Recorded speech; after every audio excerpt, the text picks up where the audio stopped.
Good morning, Plum here, playing World of Tanks. Welcome to a replay. This is the one I mentioned a few videos ago now. We are going to bounce a lot of shots.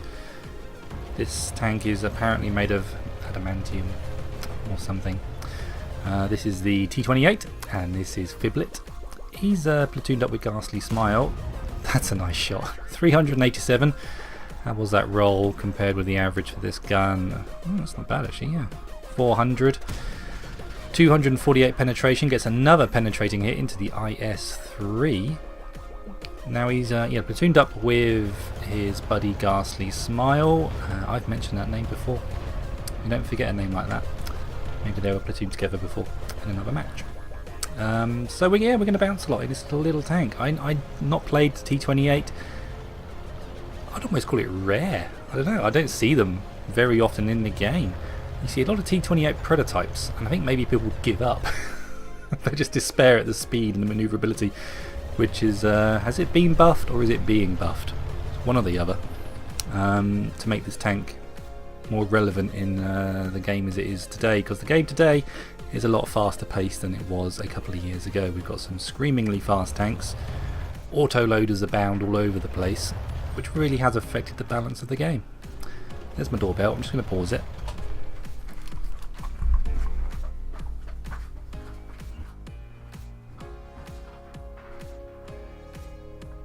Package accepted. That was a delivery at the front door. Getting in the way of my YouTube recording. How dare you? Anyway, I should have taken the webcam with me, shouldn't I? If it was wireless, you could do that. Walk into the front door and say, "Hey, you're live on a tanker video." I get some seriously strange looks. I think I got a bit of a strange look because of my trousers. What I'm wearing today. These are Marvel Avengers. They're house trouser things. They're just like tracksuit bottoms, but covered in all kinds of crazy characters. Get a nice big hit into the IS-3, bang on the average damage roll on that one, 400. Yeah, the enemy team really do seem to be pushing both flanks pretty hard, but it looks like we're going to hold over in the east. They're going to take the west. Lining up the shot. Oh, did we? Yes, we did. That was a really nice shot then. Drifted that shot in really nicely. Did we get the kill on him? Yeah, I think we did. Yeah, we did. I'm pretty sure we did. Get another shot into the AT-15. I think Phiblit is probably grinning at the moment all over his face, thinking this is so good. There is no better position to be in a tank destroyer than embedded with some good solid cover around you and an enemy team coming at you, and you've got buddies around you to also take some of the hit points off the enemy team. You've got 3 tank destroyers in this position to help fend off this wave of enemy tanks. The SU-152. I think this onslaught that's coming, they are just going to have one hell of a time penetrating the front of his armour. I'll stick my neck out and say he's got half a mile of frontal armour on the front of this tank. That's what it feels like sometimes when you're shooting at a T28 prototype, because I don't really often see this tank. Waits for the side. He knew then that if he didn't wait for that side shot, he probably would have bounced off the front of the spaced armour. There's a nice shot. Nope, we managed to only do a critical. Maybe his tracks ate that shot. Okay, now we're starting to bounce the shot. We've got 135. We've got a long way to go. I should have started the replay here. But he's done some nice shooting, to be fair. AT-15 VKs. We've got Tier 6, a couple of Tier 8s. The AT-15's got a pretty reasonably accurate gun. But where is the weak spot on the front of this tank? I have no idea. I know where it's supposed to be on the front of the T28 prototype. The gun, machine gun port is the weakest spot on the front of a T28 prototype. Looks like we're going to try and take out the AT-15 if we can. We're now up to 1700. 1970 bounced. We can't let these guys get around us because we've got to keep them at arm's length. Going straight for the gun mantlet. Puts one right to the gun mantlet. Doesn't do what it needs to do. I am not also aware of the obvious weak spot on the front of an AT-15. Look at these marker indicators pinging off. Holy cow, we're now up to 3,000 bounced. We're going for the lower plate. We do manage to pen the lower plate on the Super Pershing, so that's a kill shot waiting to happen. Only if we can get the gun arc. The gun arc isn't too bad on this machine. It's not dreadful, but it's not terrific. I mean, there's a lot of TDs with a bit wider gun arc than this. We've still got our repair kit. I think we just... I imagine his crew skills are pretty good on this tank. Look at that repair occurring on his tracks. It does get up pretty quickly. Deciding to opt to go for the long range target. I'm surprised he's not taking the targets out closer to him, because if they flank him... There's 3 of us left now, and they've got 1, 2, 3, 4, 5, 6, 7 enemy tanks. Yeah, now we're backing up. They want to get around him as quickly as possible. Surely he can't take much more punishment than this. He's got to turn side on to a KV-85, a VK, an IS-2. I know he's opting to keep going this way. Oh yep, someone took out the AT-15, the M4A1 behind us. That was absolutely essential then, because we'd probably be dead now, frankly, if that didn't occur. The AT-15 would have murdered us. So we've got 2 kills. I have no idea what happened to Ghastly during that entire battle, because this is just constant noise from the sounds of shells hitting his tank. There's a kill shot over there. No, can't quite see him. Now, is he RT safe? He must be RT safe, otherwise he'd be dead by now, probably also. Having these buildings to his left flank is doing him a world of good. So we're up to 3,800 damage, 9,200 bounced, 9,590 bounced. Those tracks, man, those tracks just should be shredded metal by now. They can't keep repairing them. I think they should have a limit on the amount of times you can repair tracks. All we've got left out there is the IS-2 now. I think our M4 behind us is having a good game also. He's got 3 kills. He's pushing up alongside us. I think we need to get some spotting done on this IS-2. There he is. We managed to get a ricochet, unfortunately. Take some more blocked. 10,115 block. That is an astonishing amount of block damage in this tank. I know it's strong frontally. It is obviously very, very strong, but...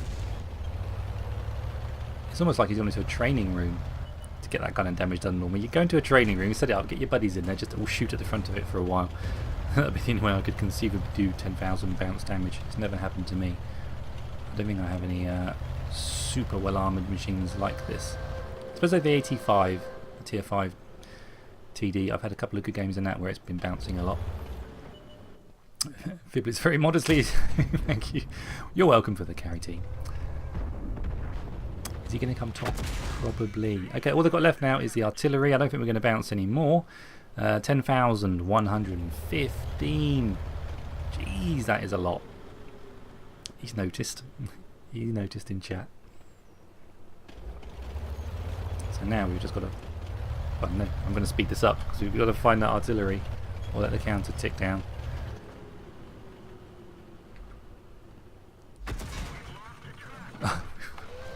We've lost another track.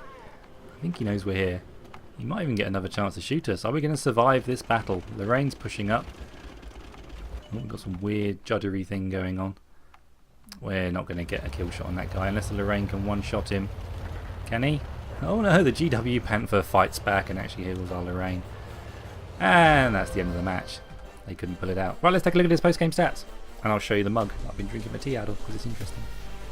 Here's my mug. Today, this is Danger Mouse, a real favourite from the 1980s kids crowd. It's been reinvented recently and there's a new show on. It is not a patch on the original. I'm not just saying that because it's nostalgic, it really isn't. The original was just so cool. If you're not sure what Danger Mouse is, it'll be on YouTube. Take a look. Anyway, onto Phiblit's results screen. He picked up Ace Tanker quite easily. I would imagine high caliber, steel wall, for sure, cool headed. And we did manage to do 3,860 actual damage, which is a good game in itself. Big thanks to our guy here, Tough Enough, in his M4A1. He really made that possible in the end. 1,301 base XP. Detailed report. Only fired 23. That he fired a lot more than that. 19 direct hits, 11 penetrations. The magical number though is there. Over 10,000 blocked by that armour. I'm going to roll over into Tanks GG and take a quick look at the armour on the front of this tank, because I have absolutely no idea what is going on the front of the T28, and just see where the weak spot potentially is, see if it's the same machine gun port. Let's take a look. So this is the 3D model of the front of a T28 Tier 8 American tank destroyer, and that is a pretty strong tank from the front, isn't it? Gun mantle it. No, you're not getting through that anytime. 312.